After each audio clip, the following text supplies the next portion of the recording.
Good day, and welcome to Lesson 9 in our study of the book of Mark.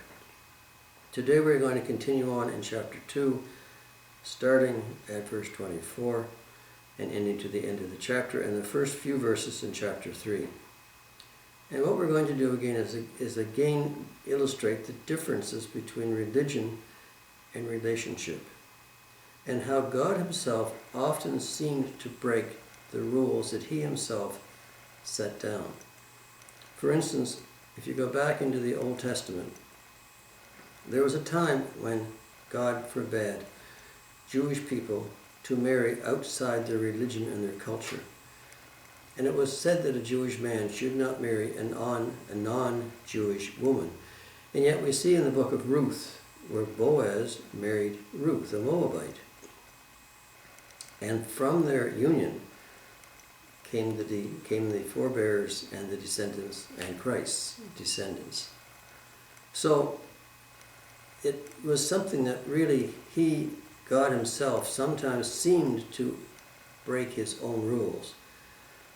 But the rules were there for a purpose. They weren't meant to be followed truly as a rule, like religion has rules and regulations, but to be followed by the spirit of what the rule and religion meant.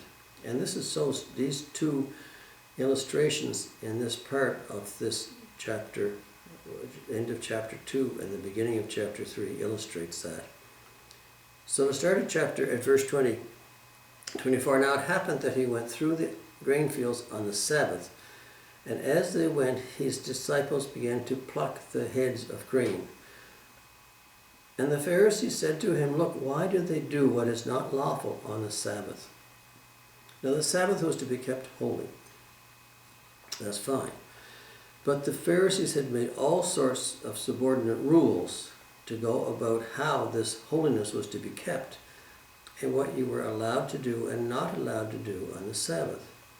William Barclays summarized this in a way in this paragraph in the study of the book of Mark in this way. On the Sabbath day, all work was forbidden, and to heal was to work. The Jewish law was quite definite and detailed about this. Medical attention could only be given if a life was in danger. To make some examples, a woman in childbirth might be helped on the Sabbath. An infection of the throat might be treated. If a wall fell on anyone, enough might be cleared away to see whether he was dead or alive.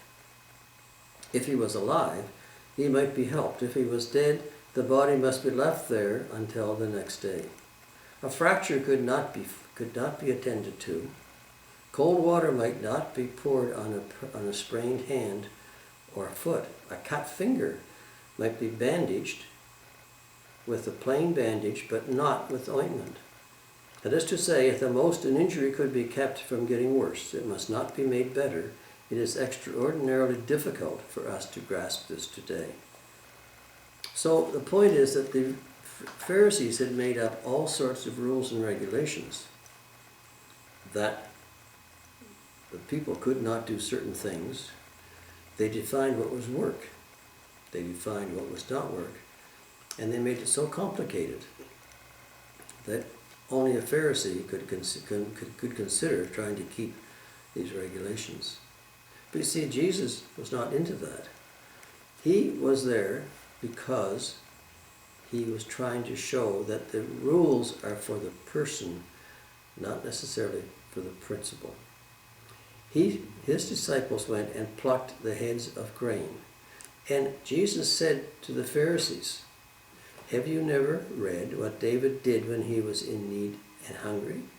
He and those with him, how he went into the house of God in the days of Abiathar, the high priest, and ate the showbread, which is not lawful to eat except for the priests. And they gave some to those who were with him.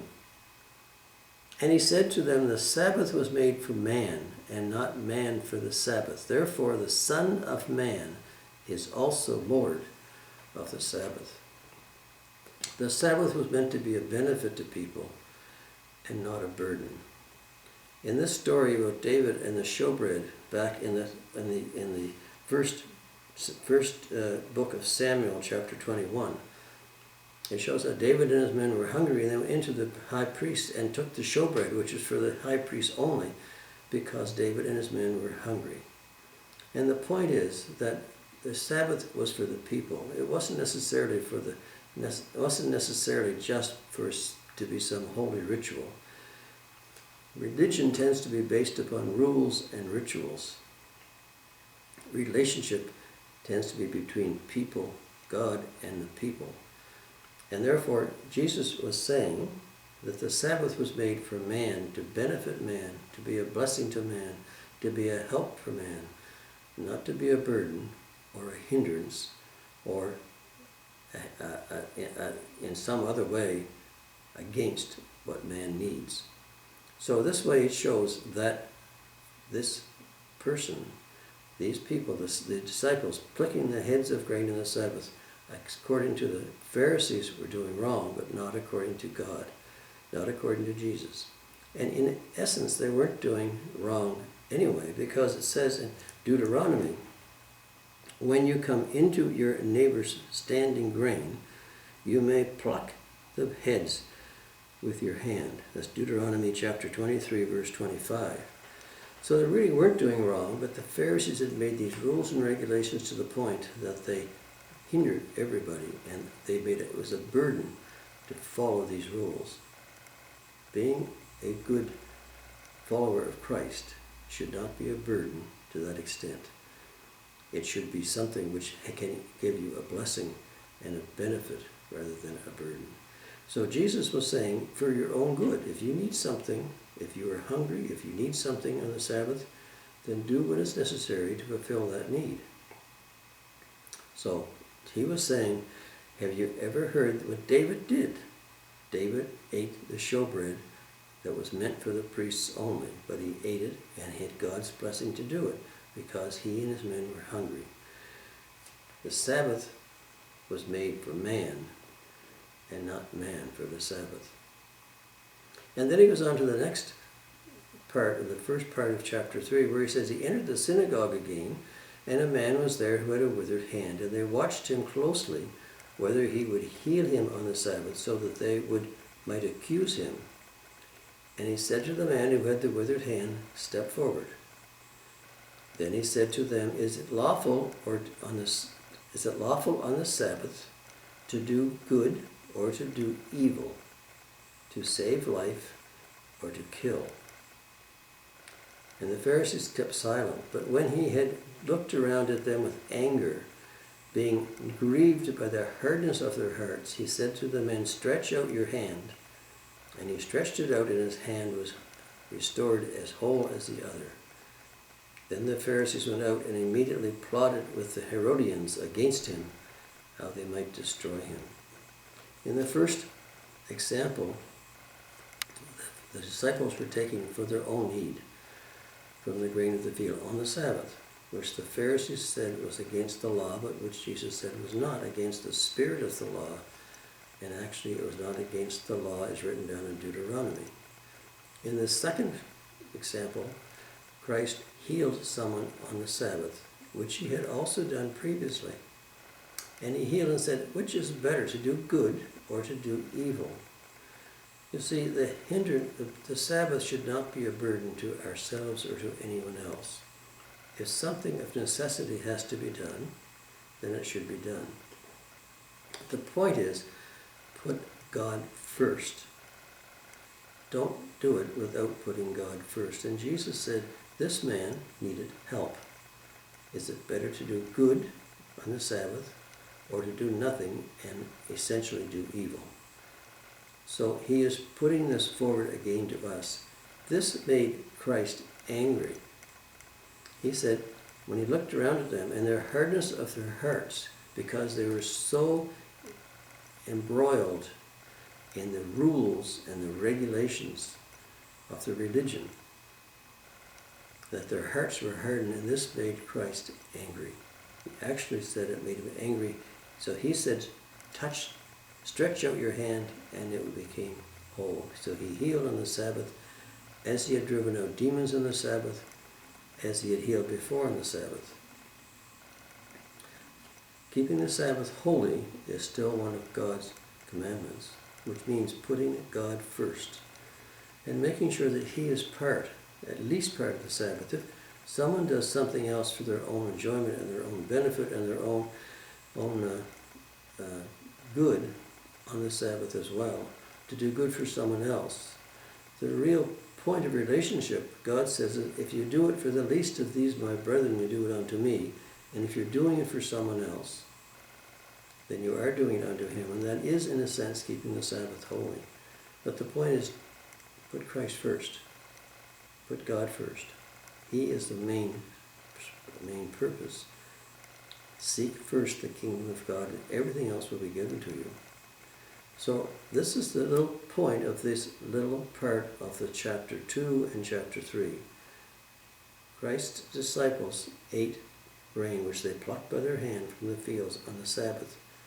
The Pharisees said this was wrong, this was unlawful. And Jesus said, no, it's not. You need it for yourself, then it is fine to do. He also healed a man on a Sabbath with a man with a withered hand. He said, is it worse to do good on the Sabbath or to do evil, to heal or to kill? See, the point is that we should not make the Sabbath a burden to us against our own good or against the good of others. We need it to do good for ourselves and for others, as long as we put Christ first. So this is the main purpose of this little section.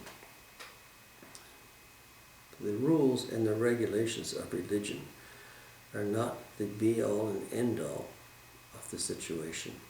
It's a relationship. It's the good. It's the spirit of the rule of the law, not necessarily the word of the law which counts.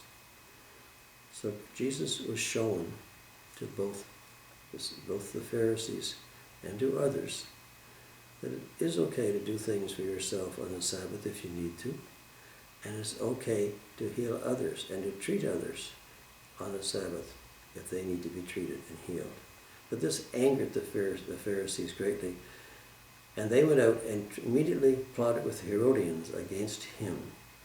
The Herodians were followers of Herod. They weren't necessarily Jews, but they were members of the Jewish community. But they were followers of Herod, and they were against Jesus, and they were for the Pharisees. So they plotted with the Herodians against him, how they might destroy him. This was the beginning of the plot against Jesus' life, because they could not stand what Jesus was doing to others and for others.